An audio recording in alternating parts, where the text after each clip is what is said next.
Hey दोस्त, welcome to my channel, Change Your Life.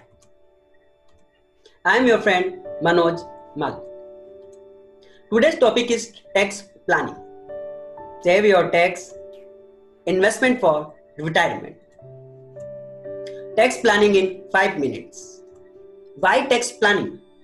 हमें tax planning क्यों करनी चाहिए? यदि हम टैक्स प्लानिंग नहीं करें तो हमें क्या नुकसान हो सकता है? आज के इस सेशन में आपको इन्हीं सवालों का जवाब मिलेगा। Tax planning to save tax, to investment for future, to secure retirement, to take benefits of income tax provisions. इसे हम थोड़ा डिटेल में समझते हैं। हम सब ये चाहते हैं कि हमारी इनकम पर हम कम से कम टैक्स पे करें। इसके लिए आपको टैक्स प्लानिंग करनी पड़ेगी, क्योंकि बिना टैक्स प्लानिंग के हम ज्यादा टैक्स पे करेंगे। इसके लिए आपको इनकम टैक्स में बताए गए प्रोविजंस का यूज अपने टैक्स सेविंग के लिए करना होगा। Watch this video till end to better understand what is the tax planning. Tax saving investments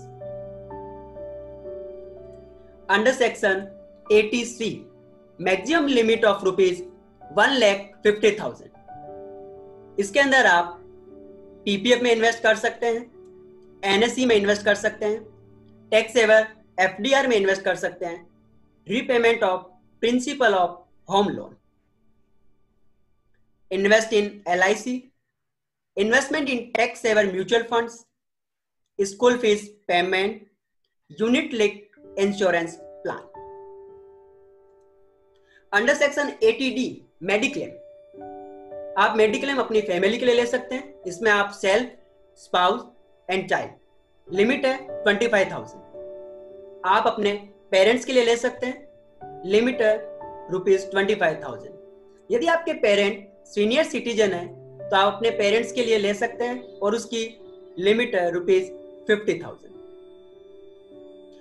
यदि आप कोई हेल्थ चेकअप करवाते हैं और उसके लिए कोई पेमेंट करते हैं तो उसके लिए ₹5,000 आप डिडक्शन ले सकते हैं, जो डिडक्शन ऊपर बताए गए अमाउंट के अंदर इंक्लूडेड है।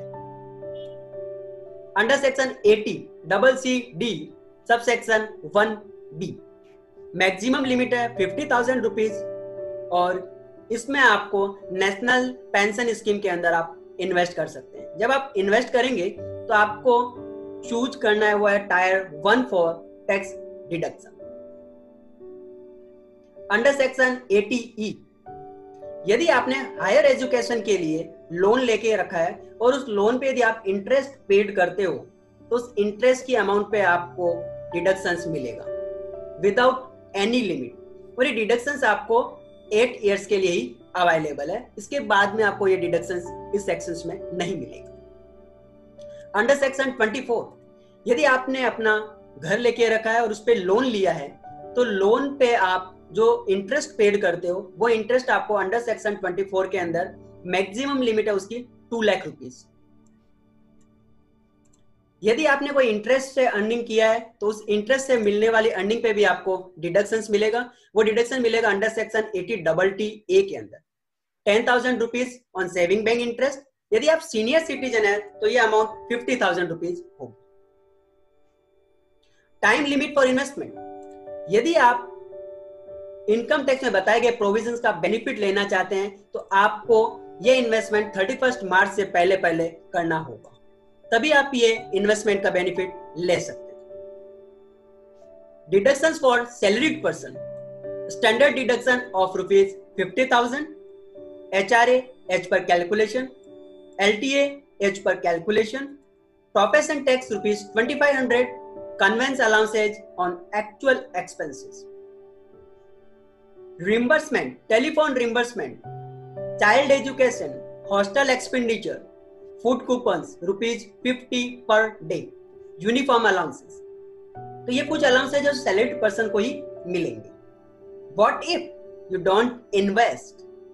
Excess payment of tax, no saving for future, no secured retirement, spending habits will increase। Tax planning in details, यदि आप टैक्स प्लानिंग को डिटेल में समझना चाहते हैं और आप ये जानना चाहते हैं कि आपके लिए कौन सा ऑप्शन सही है, न्यू टैक्स रिजाइन या ओल्ड टैक्स रिजाइन, तो इसके लिए आप मेरा डिटेल में बताया हुआ वीडियो आई बटन पे क्लिक करके देख सकते हैं। Thank you for watching. Like, share and subscribe my channel.